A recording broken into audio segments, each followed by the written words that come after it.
I changed my setup and put in a proxy switch because this little micro switch was causing issues with regards to making it blocked and not letting the stuff go through. So here we go. All the heads are the right way around. I'm activating it to, so you'll see at the moment, mode focused. There we go. I'm going to take all of these out.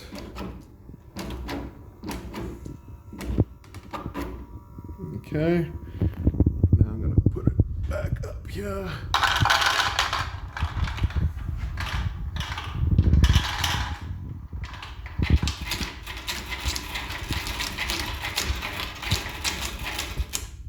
There we go. And then again, if I activate it, you'll see there, now it asks for more. And again, asks for more. Put some more collator. Takes a few seconds for it to come down. Right way, and it stops again.